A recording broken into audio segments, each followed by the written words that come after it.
If you own a prior generation set of P790s, or you're even thinking about buying the new 2025 version, you have to watch this video.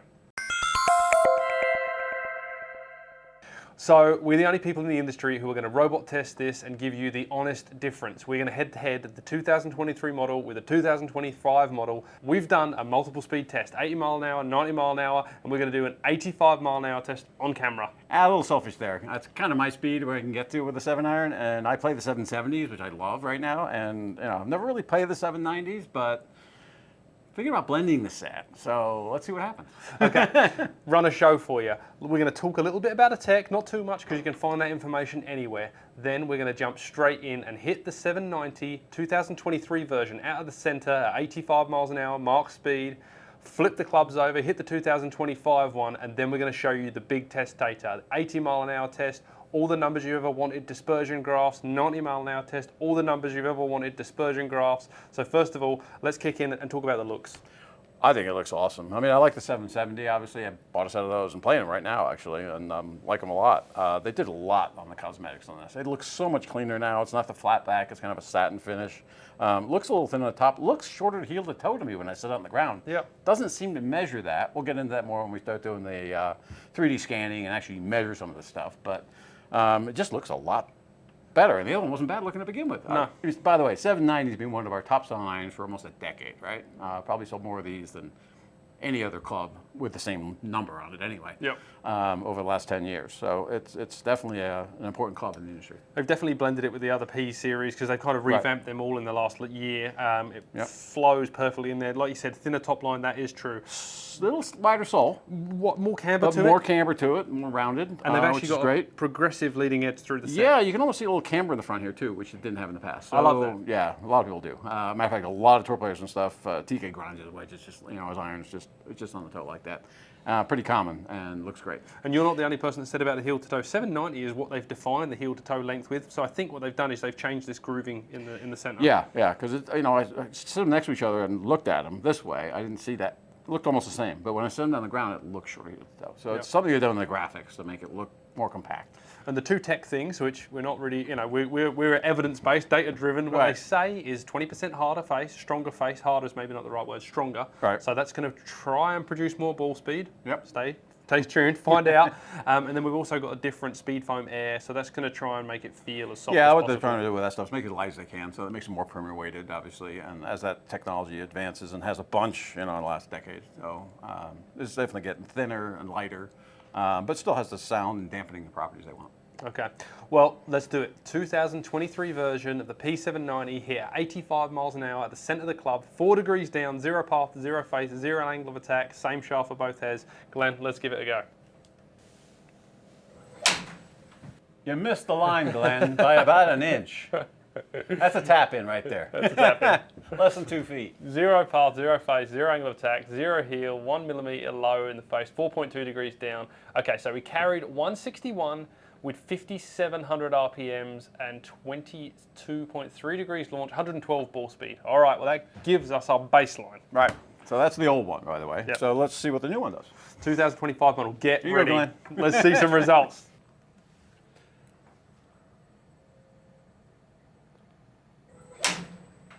Okay, Glenn, can you get to a comparison table? You can see on the graph there already It's the blue dot longer. and the red dot. Yep, absolutely.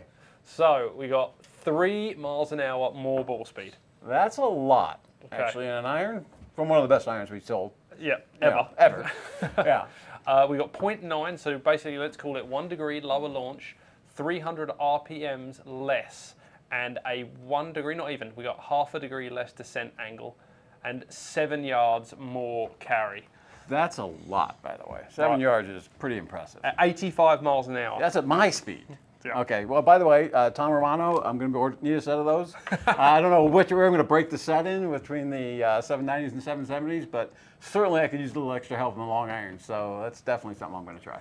So that's a pretty fun test, right? That is a true apples to apples. We built the lie angles the same, we built the same swing weight, the shaft's the same length, we used the same grip, we built the shaft at the same frequency. That is just the head doing the difference. Yep. There is one caveat, and as we take you to this next data sheet, you'll see it clearly in the first line. The loft is half a degree stronger. Right. Half a degree does not equal 3 miles an hour. No, it shouldn't.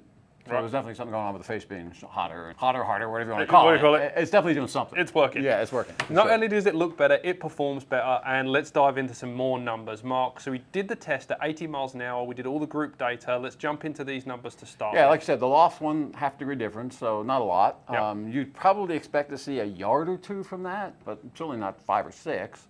Line angle same, obviously. Ball speeds up 2 miles an hour on this test. At 85, it was 3 miles an hour, so that's substantial. Yep. Launch is down 0.7. That's kind of a loft, which makes sense. Yep. Spin rate, only lost 223. That's not that much, so that's pretty good. It kept the spin rate up fairly well. And when the ball's traveling faster, it's going to get to that peak height easier as well. Yep. So that's why that descent angle isn't like drastically different. No, it really isn't. So that's the stopping power. So that's the important part. So if you can actually get it going just as high, with a little bit lower spin, and the descent angle doesn't change, descent angle is way more important than spin. Right. Right? Because the spin decays over time, so you don't get the 5,000. You get, some percentage of that.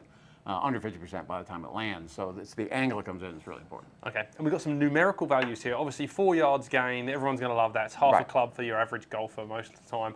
More than that if you've got slower speed. Then you get into the toe. So we actually improved 2 yards. It goes 2 yards closer to its total distance out of the center than it did before. So that's really important for me too, by the way. So Yep. it's definitely a club for me because I do hit on the toe. And the first thing to note is the heel drop. Talk about it. Yeah, it's kind of interesting. The heel actually dropped more in the new one than the old one. My guess is the CG, we'll have to measure this with Tom Mace later, and we get into the details of 3D scanning and all the CG movement and stuff. But yeah, it seems like there's a little more mass towards the toe. So that would make it better towards the toe. For me, that's great. For those few people that hit in the heel, mostly tour players and stuff, Yep. not an advantage there, but like I said, toe's much more prevalent on the heel. And it's actually kind of weird when we get to this 90 miles an hour test, which is exactly the same test, just at higher speed. We see that the old one was actually kind of longer out of the heel than the toe. That indicates that the center of gravity is nearer the heel. Yeah, it does for sure. Right. So they've moved it out a little bit, much more forgiving on the toe, more solid. It also tends to make it fade a little bit more. Right. I mean, it's a minute thing, and certainly better players would much rather see it go right than left. So not a deficit for sure. No. And we still picked up another 2 yards out of the toe at 90 miles an hour, so it is more forgiving out of the toe, this new version than last year's model. We also picked up 8.6 yards at 90 miles an hour. Yeah, and it was almost 7 or so at 85, which is my speed, which is a lot. No matter what speed, we're seeing 4, 7, 9. Like there is a trend progression as you're increasing speed. And you're that's increasing fairly more. linear, actually. I mean, obviously, we did the 85 mile test when I hit one shot, so you really can't take that into account. But yeah, obviously, on 90 miles an hour, you're looking at 8 yards. And as it goes down, you get less. But it's definitely better off the toe. Right. Both things that I'm very interested in. Okay. Now, and it looks great. So we also, everyone kind of calls us out and says, we don't get enough dispersion chart data. So now we hit on the robot. We've talked about the numbers. This chart here is the 80 miles an hour test. You've got the new data on the left, and the highlighted circles are the test data. The dots high up are for 90, low down are for the old version. And then on the right, you've got the old version, 2023. So you can see that this is dramatically longer. Yeah, even 80 miles an noticeably hour. longer. Yeah, But it is more a little more fade bias. Yeah. Okay. But it also is better on the toe. So there's a trade-off there. Okay. I'd rather have it be on the green and a couple of feet right, and it's really not a lot, right? It's under, a couple of yards maybe. Yep. Then have it go short of the green. So big advantage in my opinion. And the other point there is that it actually transfers into the 90 miles an hour test at the same, but you actually get more consistency. So at a higher speed, they'll bunch this together even tighter. Maybe something to do with the face, speed foam, can't really speculate, but it's dramatically better at higher speed than it was before. Yeah, when we get around to catching up, obviously, with all the podcast stuff, and we're doing our actual testing that we use for our data, which is a lot more elaborate, a lot more shots. It's not just 3 shots, 3 spots on the face, heel, toe, and center. It's like 6 or 8 on an iron. Then we'll look at it and really be able to find out a little more information. But for now, this certainly is a tight grouping. Really, really tight grouping. Well, do you want to hit it longer? Right. With about the same peak height and land angle? And better miss it's off the toe. Yeah. Sign me up. Okay. I guess I want to say something here is that we understand in the industry, every year hit it longer and hit it straighter and whatever. And it's like, does that really happen? This is actually some really, really interesting data from last year's model, which is 2 years ago, 2023 to 2025 is a 2-year cycle. We've seen this bigger jump. Yeah, and that's surprising. We don't see that a lot because the clubs are getting better and better, and we're all up against the USG limits on a lot of things. So year to year, you do see improvements, but it's minor. This is fairly substantial, and it did the same thing with the 770. 770 was considerably better than the previous model, and the grouping was super tight. And we did the tour test on that, with around the center. So I mean, it's improved. Yeah, it's a better club. There's millions of you out there who have bought P790s. If you were thinking, oh, should I bother upgrading? Yeah, probably. Looks like it. Yeah. Well, TaylorMade, great job. You've killed it this year. Really it looks awesome. We think the sole design is going to be really, really good for most players through that turf. The performance is incredible. Get to a Worldwide Golf retail location. Check these things out for yourself. Book yourself a fit in at cool clubs with our expert fitters and our S3 technology, and we are going to get you into the best setup of P790 we possibly can. You're going to have some incredible iron results this year. Good job, TaylorMade.